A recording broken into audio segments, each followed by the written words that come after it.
Welcome back to another edition of Mehlville Today. I'm Riley. And I'm Macy. Here's a look at what you'll see in today's broadcast.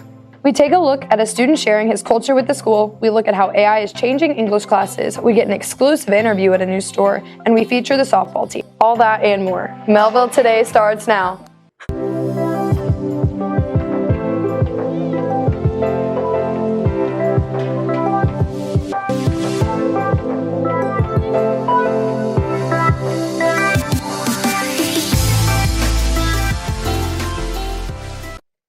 We start off today's broadcast with a community event with donations that impact a local food bank. Annabelle and Jess have the story. Last week, Mehlville's annual Fill the Truck food drive was able to raise over 125,000 meals to families in need. We talked to Ms. Bush to learn more. Fill the Truck came from an initiative of one of our board members, Mr. Hirich. During COVID, he saw a movement that was called Fill Up the Pickup, and a pickup traveled to these different neighborhoods, and then they put stuff in there to donate to some of the food banks, obviously because COVID was happening and there was a need for all of this. And then when we came back from COVID, he kind of had the idea to do it as a district-wide initiative, and so that's what we've been doing the last couple of years. Goal is that anything that we can donate is always going to be appreciated. So I know we had, I want to say 15 pallets of food donated from between all schools last year. I don't know what that's looking for for this year, but anything that we could get would probably be all right. Scott Hugerich first came up with the idea for Fill the Truck and brought it to the Board of Education. My name is Scott Hugerich, and I'm a member of the Mehlville School District Board of Education. Really what we want to do is we want to include as many people in this community act of goodwill, right? Because we're helping people that we will never meet, we're helping feed them. So really what we want to do is we want to include as many people as possible, we want to collect as much food, and we want to create as much goodwill and unity within the community. We asked Scott why we have the event during the rivalry football game and how this helps unite our community. I think events like this that include a lot of different people from a lot of different backgrounds illustrate the power of what good can be done in a community when people work together. So I think that's a very powerful message, and I think it also enables individuals to actively participate in something that's helping the community. So I think people really need those opportunities. With Jess Castaldi, this is Annabelle Meyer for Mehlville Today.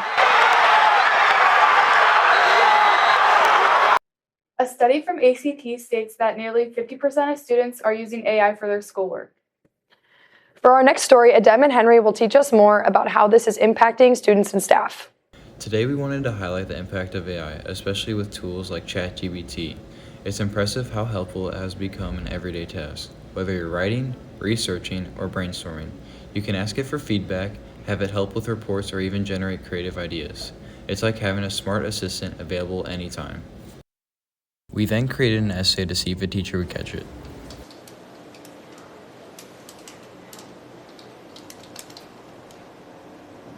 Since we don't have Turnitin anymore, I use a program called CopyLeaks is the first one that I use, and if I see a similarity there, I might run it through another one. I've got 3 or 4 different AI checkers. I would say essays. So even though I know you're going to spoil something here in a second for me. Spoiler alert, after getting approval from administration, we generated an AI essay and ran it through several different AI checkers. We ended up getting a 97 on the essay. I did catch, I think, 6 or 7 people trying to use AI on the first essay that I assigned. So, and again, I used several different checkers to run it through, and there's not like one that's perfect, which is the problem. AI is a little bit ahead of AI checkers at this point, I think. And teachers are struggling to keep up with that. Photographer Adem Nasutovic, I'm Henry Auer with Mehlville Today. Next, we highlight a student sharing his culture and take a look at how other students can do the same. Abby and Anessa have the coverage. Today we take a look at Julia and Jordan and the International Club. Here's the story. Started dancing with my great-grandfather. He danced most of his life, and he really inspired me to start dancing. Just a bunch of the dancers in general, seeing all their different beadwork, regalia, all their styles, movement, really inspired me to start dancing for myself. Next, we asked Julian how dance connects with his culture. It really makes me connect with my culture because many years ago, it was actually stripped and taken away from us, and it was banned. And so every time I go out to dance, whether it's competition or it's just traditional, I always try to dance my hardest, just because I know that it was something that was taken away from us. And I will continue my traditions with it. For kids who want to share their culture like Julian, you might consider joining the International Club. International Club is a student-led club that promotes cultural awareness, celebrates cultural diversity at Mehlville High School. Lastly, we take a look at the International Festival. The International Festival was started several years ago, building off of what was called the Global Coffee House that Mehlville teachers used to put on years ago. The purpose is to promote, again, cultural awareness, celebrate cultural diversity at Mehlville High School and for the community. So it started off with some kids who were in my AP Human Geography class who felt like there needed to be some kind of outlet or venue for the Mehlville community to come together and sort of showcase and highlight some of the diversity that we have here. If you are interested in International Club, the classroom code is RCMEJLF. With photographer Abby Stewart, I'm Vanessa Janonovich from Mehlville Today. Now, here's a Humans of Mehlville spotlight. This time we feature an athlete taking her talents to the next level.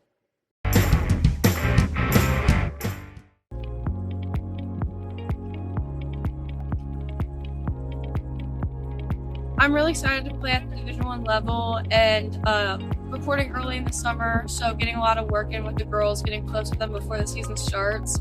And then I'm just really excited to be rooming with all the girls who are committed with me because we're all really close already. The environment there was different than any other school that I had been to. You could really tell that the girls loved each other and loved the coach, and then Coach Julie really went above and beyond for me on my visits.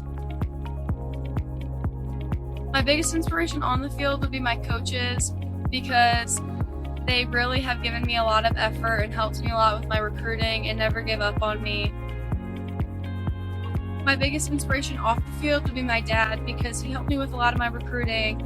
He played Division I football himself, so he knows what it takes to be an athlete at that level.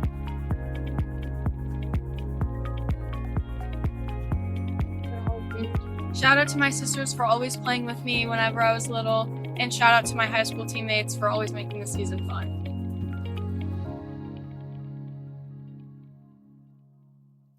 Hunter takes us out to the diamond with Coach Odie and the team. Take a look. Softball is a lot different than a lot of sports. If you have a really good pitcher, you can take control of the game, and a good pitcher can dominate and pretty much single-handedly win you a game. And it's a lot different than some of the other sports that are team-based. Softball is team-based, but very much reliant on that one individual. We're fairly young. We have 3 seniors, but everybody else, for the most, we have a couple juniors, but most of our kids are sophomores and freshmen. And so when we're playing freshmen and sophomores against everybody else's juniors and seniors, it always presents a little bit of a challenge.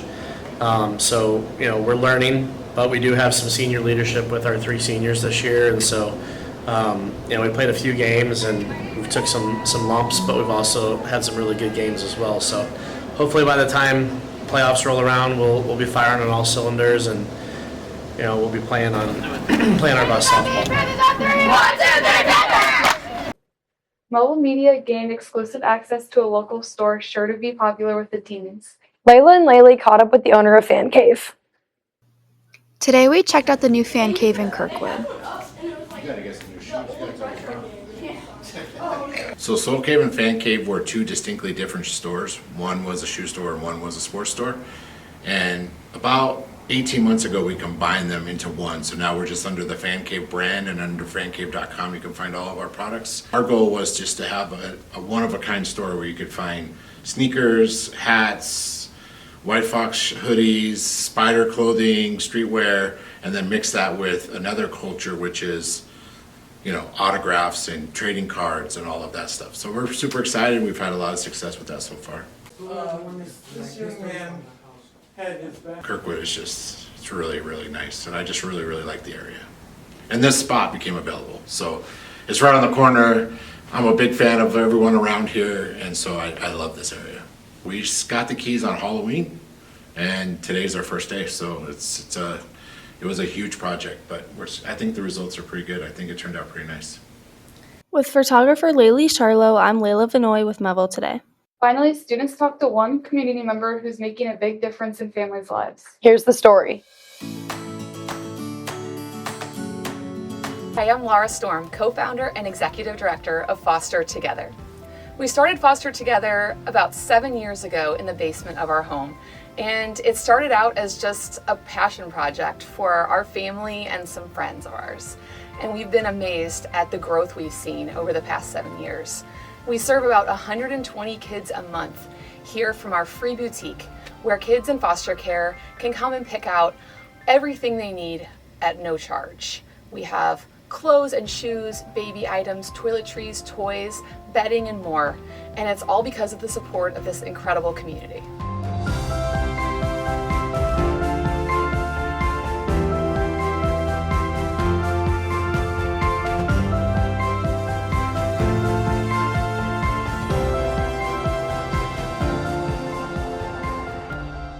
Last year, over 5,000 children entered foster care in Missouri, and statistics show that each child will spend an average of 2 years in care. With the help of a community that cared deeply, we started by providing the essentials: clothes, shoes, diapers, and everyday items that help children feel secure and loved. Each donation carried a message of hope, a promise that no child or family would feel alone during a difficult time. We've expanded our programs to include essentials like new car seats and beds, ensuring every child has what they need to feel safe. But it's not just about meeting physical needs. It's about creating a sense of stability during times of uncertainty. Through events and outreach, we've also taken on the critical mission of recruiting and supporting foster parents. These efforts include Explore Fostering events, training sessions, and creating a network of resources to empower foster families, because we know the importance of finding loving homes for children who need them. Your support can help us recruit more foster families, provide critical items like beds and clothing, and ensure every child has the opportunity to thrive. Thank you for being a part of the Foster Together story. Don't forget to check out our radio station, Time Warp, taking us back through the decades with the grooviest of tunes. The latest set is Up with the Blues. There are now 5 great episodes out for your listening experience. You can listen on mehlvillemedia.com or on Podbean. That's all for today's broadcast. For more coverage, visit us online at mehlvillemedia.com and follow us on socials at Mehlville Media. Thanks for watching.